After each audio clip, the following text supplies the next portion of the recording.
लगातार बिहार में बलात्कार की घटना बढ़ गई है। नवादा में कल एक लेडीज के साथ बलात्कार करके मार दिया गया और भानु प्रताप सिंह बोलते हैं कि अपने से कूद गई या किसी ने फेंक दिया। हम भानु प्रताप से पूछना चाहते हैं कि कोचिंग के छत पर दारू कहां से आया, दारू की बोतल कहां से आई, ये क्यों नहीं बोलते? और यदि बच्ची अपने से भी कूदी तो सरकमस्टेंसेस परिस्थिति क्या थी? पूर्णिया सांसद पप्पू यादव जेल से निकलने के बाद पहली बार अपने संसदीय क्षेत्र पूर्णिया पहुंचे, लेकिन उससे पहले उन्होंने बहुत बड़ा बयान जो है वो दे दिया है। नमस्कार, आप देख रहे हैं न्यूज फाउंडेशन, आपके साथ मैं हूं राजनंदिनी। पूर्णिया सांसद पप्पू यादव अभी हाल ही में जेल गए थे, जहां पर पप्पू यादव जो है लगातार सवाल खड़े करते नजर आ रहे थे। एक के बाद एक उनके द्वारा जो सवाल थे वो दागे जा रहे थे। अब ऐसे में आपको बताएं तो आज पप्पू यादव एक बार फिर से अपने क्षेत्र में दिखाई दिए हैं और ये जेल से निकलने के बाद पहली दफा है। इस दौरान पटना एयरपोर्ट पहुंचने के बाद आपको बताएं तो वो पूर्णिया पहुंचते हैं। उस दौरान वो एक बार फिर से कहते हैं कि मुझे मारने की कोशिश जो है वो की गई थी।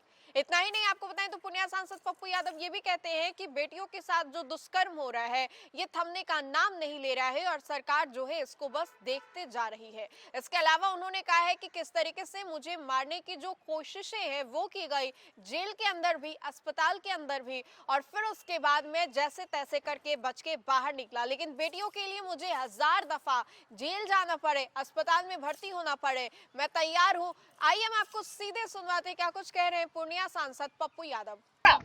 पहली बात है कि ये जो मैट्रिक का एग्जाम हो रहा है, इसमें मैट्रिक के एग्जाम में सरकार ने एक गलत कानून लाया। वो कानून है 5 से 6 मिनट भी लेट यदि बच्ची को हो जाता है तो एग्जाम में एंट्री करने का परमिशन नहीं देता है। कल 2 बेटी हमारी आत्महत्या कर ली है, एग्जाम में प्रवेश नहीं करने दिया गया मात्र 7 मिनट के लिए। हम सरकार से मांग करते हैं कि कम से कम 10 मिनट बच्चे और बच्ची को यदि लेट ट्रैफिक के कारण या कोई घटना के कारण होती है तो हम सरकार से मांग करते हैं कि 10 मिनट का मोहल्ला दिया जाए हर कीमत पर। 2 बेटी कल आत्महत्या की है, उसका कौन दोषी है? उसका दोषी कौन है? आप हमको जरा बता दीजिए। एक तो वही बात मैं कह रहा हूँ। दूसरी सबसे बड़ी बात है, लगातार बिहार में बलात्कार की घटना बढ़ गई है। नवादा में कल एक लेडीज के साथ बलात्कार करके मार दिया गया और भानु प्रताप सिंह बोलते हैं कि अपने से कूद गई या किसी ने फेंक दिया। हम भानु प्रताप से पूछना चाहते हैं कि कोचिंग के छत पर दारू कहां से आया, दारू की बोतल कहां से आई, ये क्यों नहीं बोलते? और यदि बच्ची अपने से भी कूदी तो सरकमस्टेंसेस परिस्थिति क्या थी? क्या परिस्थिति आई कि बच्ची को मरना पड़ा? ये बता दो ना। 3 लड़के ने नहीं किया तो कौन किया?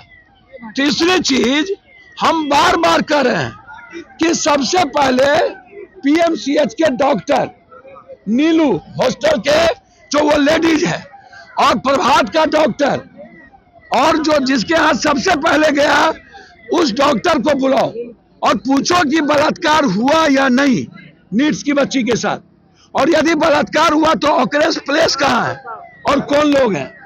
पहले आप ये तय करो कि बलात्कार ऑकरेंस क्या है, नहीं हुआ तो कौन डॉक्टर दोषी है।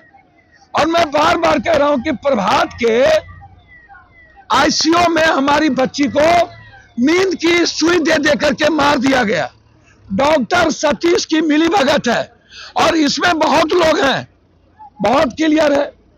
हम हमेशा कह रहे हैं एक ही बात को लेकर हमको मरवा के क्या फायदा मिलेगा आपको? कल उसके भाई को भी उठा लिया। नहीं, उसके भाई घर पर है, झूठ का अफवाह पैदा किया गया, गलत बात है। उनसे पूछताछ करने गया कि घर पर क्या हुआ नहीं हुआ, बिल्कुल गलत। भाई को किसी ने नहीं उठाया, उनके मोबाइल को सबको देख रहे हैं। वो पूर्णिया की जनता ने आपको यहाँ जेल से निकलने के बाद तो आपको सीमांचल और कोसी की जनता के बदौलत ही तो मैं इन बेईमान माफियाओं के खिलाफ लड़ रहा हूँ। नहीं, ये लोग तो मार दिए होते, न्यायालय ना होता, न्यायालय ही बचा पाई। भैया इन लोगों की इतनी बड़ी साजिश है, आपको मैं बता नहीं सकता हूँ। मैं किसी को नहीं बख्शूंगा। डर जरूर, ये लोग मरवाना जरूर चाहते हैं।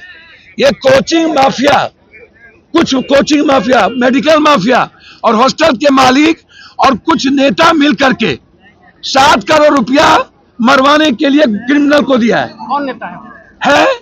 बताऊंगा, मैं सब कुछ खोलूंगा। मैं खेमका हत्याकांड खोलूंगा, मैं गलत इनकाउंटर जिसके मां का इकलौता बेटा का हुआ वो खोलूंगा, मैं रुपेश हत्याकांड खोलूंगा। पूर्णिया दुनिया के मानचित्र में सबसे ऊपर चला गया। पूर्णिया का विकास दुनिया में सबसे ऊंचाई पर जाएगा। 9 मार्च से लेकर 9 अप्रैल तक मैं वादा करता हूं, कोई कंप्रोमाइज पूर्णिया के साथ नहीं करूंगा।